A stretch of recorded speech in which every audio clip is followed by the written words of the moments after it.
0800 543 354. That's the National Suicide Hotline, but how many of you knew that? You see, instead of learning this, we grew up with media that told us to make it click, look both ways, and to keep looking when you're cooking.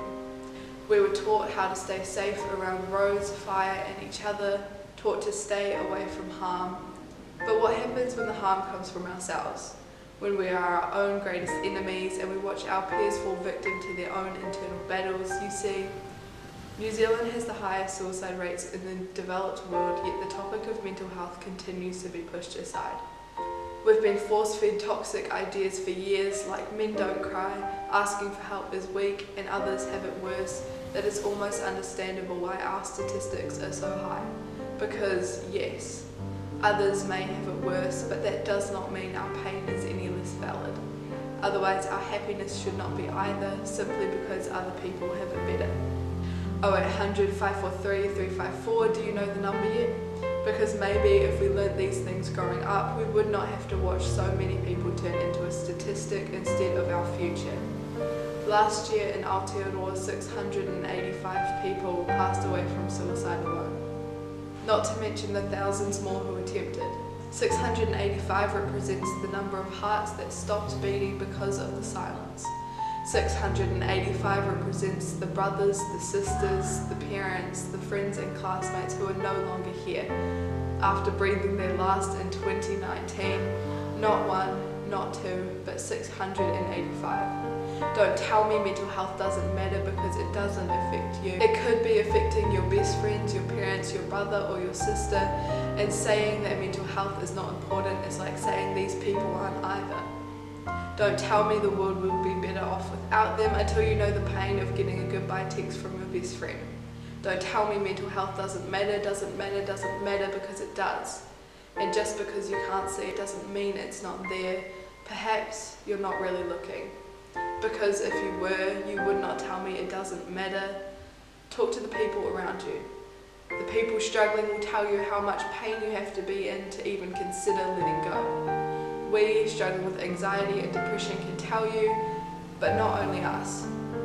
Those struggling with PTSD, OCD, eating disorders, schizophrenia, bipolar disorder, and many more. Ask those people whose illness gets swept under the bus. Ask them about how much pain comes with being ridiculed by your own mind. Perhaps maybe then you will understand how important mental health really is.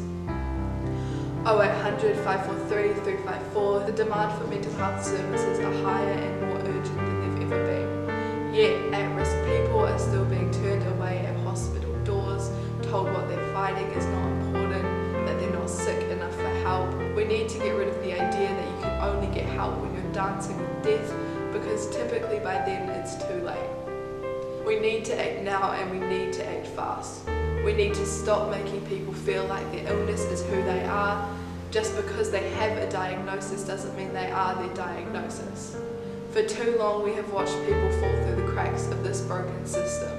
And it's time that we as a nation come together to catch these people before they hit the bottom. In order to do so though, some things must change. We need to get rid of the toxic ideas that have done more harm than good, because the truth is, men do cry. And asking for help is the strongest thing you can possibly do. You may not want to have that conversation, but it could be the difference between life and death. It's during those hard conversations where you have the ability to change somebody's life. Understand though, you are not responsible to save anybody. You cannot save anybody who does not want to save themselves, but you can be a part of spreading the light. You see, change starts with us.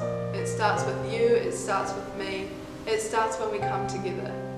Together as a nation, as brothers and sisters. We must come together as a school and educate deeply about mental health. We must do these things in order to see change. So, to you who is struggling, please know that you deserve recovery. You are not alone, and you deserve to live, not just survive. 0800 543 354, that's the National Suicide Hotline. Instead of saying goodbye, please pick up the phone.